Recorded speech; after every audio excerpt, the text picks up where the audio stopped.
ছেলে মেয়ে যখন বালেগ হবে, যখন তার বিবাহের প্রতি বিপরীত মানুষের প্রতি তার আগ্রহ চাহিদা বাড়বে, এই চাহিদা যদি তাকে গুনাহ পর্যন্ত নিয়ে যায়, তাহলে সেই গুনাহ করার আগেই তাকে বিয়ে করতে হবে।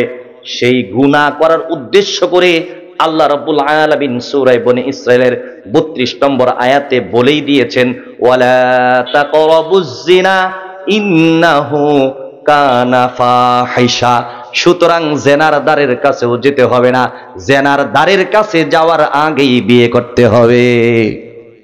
আমাদের সমাজটা এমন বিশৃঙ্খল এবং এমন উশৃঙ্খল সমাজ, আমাদের সমাজটা যদি কোনো বিধবা মহিলাকে বিবাহ দেওয়া হয়, সমাজটা তাকে খুব ঘৃণার দৃষ্টিতে দেখে। ও ভাই, একটু চিন্তা করো, 60 বছর বয়সে তোমার বউ মারা গেছে, 60 বছর বয়সে বউ মারা গেছে, তুমি বিয়া ছাড়া থাকতে পারো না। আরেকটা মেয়ের 25 বছর বয়সে বিধবা হয়েছে।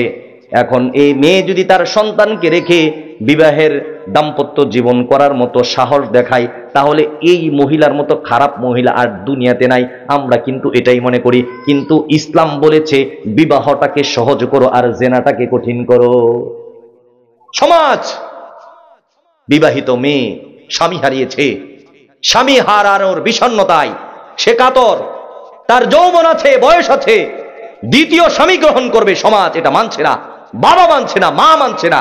যদি কখনো মেয়েটা বিবাহের আগ্রহ দেখায়, তাহলে শ্বশুর বাড়িতে তাকে যেই সমস্ত বাজে মন্তব্য করা হয়, এই সমস্ত মন্তব্য করাকে হারাম করেছেন কে? 60 বছর বয়সে বাবা তোমার মাকে হারিয়েছে, তুমি বড় অফিসারও হয়ে গেছো, বড় চাকরি করো, কিন্তু বাবার বয়স 60 বছর, এখনো যৌবন আছে, স্ত্রীকে ভালোবাসতে এখনো ইচ্ছা জাগে, বাবা বিয়ে করতে চায়, দুই একজন ঘটকের সাথে আলাপ করেছে, তুমি কুলাঙ্গার, এমন সন্তান তোমার বাবা 60 বছর বয়সে বিবাহর নাম নিয়েছে, তোমার ইজ্জত সম্মান সব গেছে, এই জন্য রাগ করে তুমি বাবার শরীরে হাত উঠাইছো, তুমি কুলাঙ্গার, তুমি কুলাঙ্গার। আল্লাহ রাসূল তো বলেছেন, হুমা জান্নাতুকা ওয়া নারুকা, তোমার বাবা মাই তোমার জান্নাত, তোমার বাবা মাই তোমার জাহান্নাম। আওয়াজ দিয়ে বলুন ঠিক কিনা?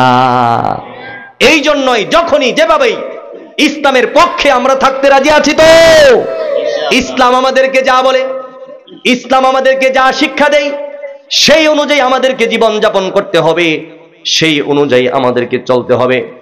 আমার মুসলমান ভাইয়েরা, পরিসমাপ্তির কথা বলতে চাই, আমরা কোরআন এবং সুন্নাহ আঁকড়ে ধরব মরণ পর্যন্ত, কবর পর্যন্ত।